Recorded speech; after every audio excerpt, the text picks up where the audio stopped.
This boy had a strange idea when he saw his grandfather's corpse. He secretly slipped a mobile phone into his grandfather's pocket. However, after the grandfather was buried, the boy couldn't resist sending a text message to his grandfather due to his deep longing. Unexpectedly, a bizarre event occurred the next day. He actually received a reply from his grandfather. It was a string of strange codes. The boy was terrified. He immediately told his father that Grandpa might not be dead, and they needed to dig him up quickly. But his father didn't take it seriously. Looking at those strange characters, his father thought that someone might have taken the phone before Grandpa was buried and played a prank. Seeing that the boy still didn't believe him, his father stated another fact. The coroner had already performed an autopsy on Grandpa and confirmed that he died of a sudden heart attack. But the boy was still skeptical. To confirm that the phone was still with Grandpa, he hurried to the cemetery. He took out his phone and called Grandpa. Hearing the familiar ringtone, the boy retreated in horror. What on earth was going on? He dared not continue thinking about it and could only comfort himself that perhaps a hacker had hacked into Grandpa's phone and was playing a trick on people. After that, the boy's life returned to normal,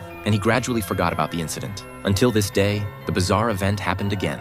At the school dance, the boy danced with the campus belle, but who knew this would enrage the school bully? The bully grabbed him by the neck, took him outside, and beat him up without saying a word. Before leaving, the bully even twisted his limbs into a strange shape. Fortunately, the class teacher discovered him in time and saved him. The class teacher not only carefully helped him treat his wounds, but also expressed his willingness to testify and report the school bully for assault. However, the boy politely declined. After returning home, he didn't want to worry his father and could only pour out his grievances to his deceased grandfather over the phone.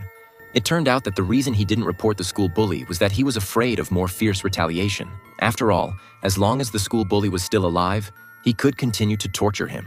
Originally, he just wanted to complain to his grandfather, but who knew that the next day, the boy actually received news of the school bully's death. He couldn't believe it and hurried to the scene, just in time to see the school bully's body being carried away by the police. It turned out that everything was true, but seeing the school bully's grieving family, he didn't feel the joy of revenge, but a sense of guilt instead. Then he learned from the class teacher that the school bully's death was extremely bizarre. The bully was found face down on the ground with his hands crossed, in the same twisted posture as when the boy was humiliated by him. Everyone thought the school bully died in an accident, but only the boy knew that it must have something to do with Grandpa. That night, he called Grandpa. He said he didn't really want the school bully to die and asked Grandpa if it was really related to him. If so, please knock on the wall 3 times. After saying that, he put down the phone and waited quietly. But suddenly, Grandpa actually called him.